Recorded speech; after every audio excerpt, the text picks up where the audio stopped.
खुश आमदीद तलबा और कानून की समझ रखने वालों। आज के इस एक्सप्लेनर में हम एक बहुत ही इंटरेस्टिंग टॉपिक कवर करने वाले हैं और वो है एब्सकॉन्डेंस या रूपोशी।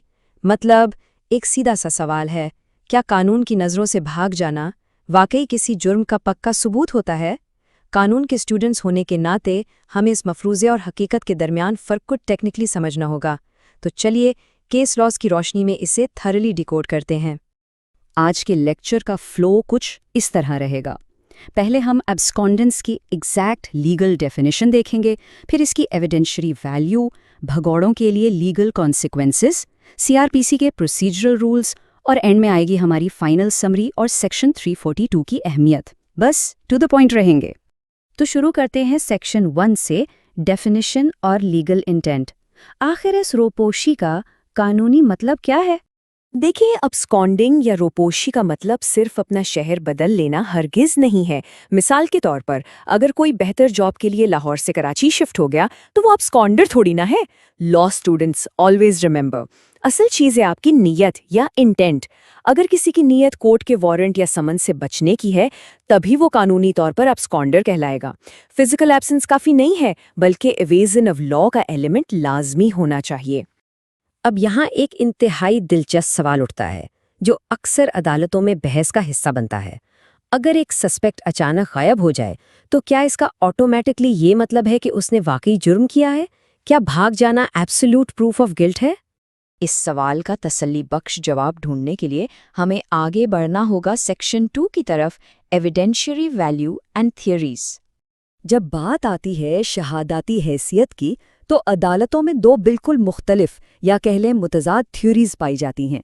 एक है गिल्टी कॉन्शियंस थ्योरी, जो मानती है कि भागना एक मुजरिमाना जहनियत की निशानी है और ये चश्मदीद गवाहों के बयान को स्ट्रांगली कोरॉबोरेट करती है।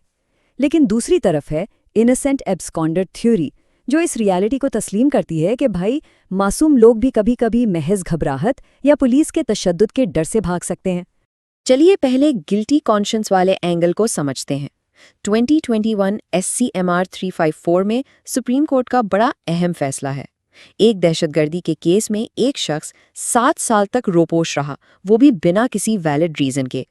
तो अदालत ने वाजे किया कि इतनी लंबी अनएक्सप्लेन रोपोशी चश्मदीद गवाहों को मजबूती से कोरॉबोरेट करती है। ऐसे केसेस में भागना डायरेक्टली गिल्टी कॉन्शियंस की तरफ इशारा करता है।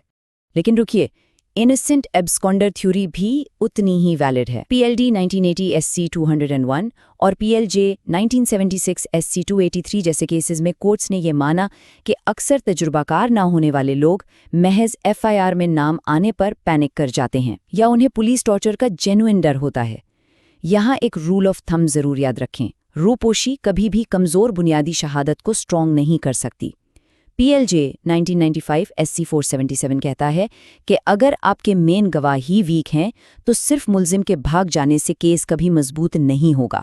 0 + 0 ऑलवेज इक्वल 0। खैर, रीज़न चाहे भागने का जो भी हो, कानून का अपना एक हिसाब किताब है। आते हैं सेक्शन 3 पर, लीगल कॉन्सिक्वेंसेस फॉर फ्यूजिटिव्स। देखिए, एक फ्यूजिटिव या भगोरे को कानून बिल्कुल कोई कंसेशन नहीं देता। सबसे पहली बात, उनसे राइट टू बेल छिन जाता है। PLD 1985 SC 402 वाज़े करता है कि फ्यूजिटिव्स बेल न अप्लाई कर सकते हैं ना मेंटेन रख सकते हैं। दूसरा, loss of appeal rights. 1981 SCMR कहता है कि अगर आप अपील दायर करके भाग गए तो अदालत सुनवाई से इनकार कर सकती है जब तक आप सरेंडर ना करें। और तीसरा सबसे बड़ा झटका, अटैचमेंट ऑफ प्रॉपर्टी, यानी कानून आपके आसानों को जब्त करके बेचने का पूरा इख्तियार रखता है। लेकिन ये कॉन्सिक्वेंसेस ऐसी ही हवा में इम्पोज नहीं होते। हम चलते हैं section 4, procedural steps and rules की तरफ, जो कोर्ट्स को लाजमी फॉलो करने होते हैं। ये strict procedure criminal procedure code में टोटली डिफाइंड है। किसी को इश्तेहारी करार देने के लिए सबसे पहले एक अरेस्ट वारंट इशू होना ज़रूरी है। उसके बाद सेक्शन 87 के तहत एक प्रोक्लेमेशन यानी मुश्तहर जारी होता है, जिसमें हाजिर होने के लिए पूरे 30 दिन का टाइम देना लाजमी है। अगर टाइम कम दिया तो पूरी कार्रवाई इनवैलिड। अगर फिर भी शख्स ना आए तो आती है सेक्शन 88, जिसमें उसकी प्रॉपर्टी अटैच या जब्त की जाती है। लेकिन कानून ने यहाँ एक छोटी सी विंडो भी रखी है। सेक्शन 89 कहती है कि अगर वो 2 साल के अंदर वापस आकर साबित कर दे कि वो जानबूझकर नहीं छुपा था, तो जायदाद वापस बहाल हो सकती है। अब हम आते हैं इस लेक्चर के सबसे क्रिटिकल पॉइंट पर, सेक्शन 5, सेक्शन 342 और हमारी फाइनल समरी। ट्रायल के दौरान मुल्जिम के पास एक बहुत अहम सेफगार्ड होता है, इसे हमेशा याद रखें। 1992 SCMR 1983 रेफरेंस के मुताबिक सेक्शन 342 CRPC के तहत जज पर लाजिम है कि वो ट्रायल में मुल्जिम से उसकी रूपोशी की वजाहत ज़रूर मांगे, उसे अपनी बात रखने का मौका मिलना चाहिए। अगर जज ने ये सवाल पूछा ही नहीं तो प्रोसिक्यूशन का लाया गया एब्सकॉन्डेंस का सबूत कंप्लीटली यूजलेस है, आप उसे मुल्जिम के खिलाफ यूज ही नहीं कर सकते। ये जो समरी आपके सामने है, ये उन तमाम इम्पॉर्टेंट केस लॉस का निचोड़ है जिनका हमने जिक्र किया। इसको अपने नोट्स का हिस्सा लाजमी बनाएं। ये क्लियरली डिफाइन करता है कि किन हालात में एब्सकॉन्डेंस कोरॉबोरेशन बनती है और कब इसे एब्सोल्यूट प्रूफ नहीं माना जाता, अलॉन्ग विद मैंडेटरी प्रोसीजर्स और फ्यूजिटिव राइट्स। ये आपके एग्जाम्स और प्रैक्टिकल लिटिगेशन दोनों में बहुत काम आएगा। तो इस सारी डिस्कशन का फाइनल वर्डिक्ट क्या निकलता है? असल में पाकिस्तानी ज्यूरिस्प्रूडेंस में एब्सकॉन्डेंस एक दो-धारी तलवार की तरह है। ये किसी भी केस में एक सख्त शुबहात तो ज़रूर पैदा करती है, but at the end of the day अगर प्रोसिक्यूशन का बुनियादी एविडेंस ही कमज़ोर और शेकी है तो महज भाग जाने को बुनियाद बनाकर आप किसी को कन्विक्शन नहीं दे सकते। तो अब आखिर में एक पॉइंट टू पॉन्डर। आप खुद सोचिए, क्या ये प्रोसीजर लूपहोल्स मासूम लोगों को वाकई प्रोटेक्ट करते हैं या कभी-कभी गलत लोगों को रास्ता दे देते हैं?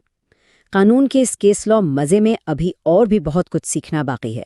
अगर आप ऐसी ही लीगल केस स्टडीज़ को इसी तरह इन डेप्थ समझना चाहते हैं तो इस एक्सप्लेनर को ज़रूर फॉलो और सब्सक्राइब करें। क्लास डिसमिस्ड, और मिलते हैं आपसे अगले लीगल सेशन।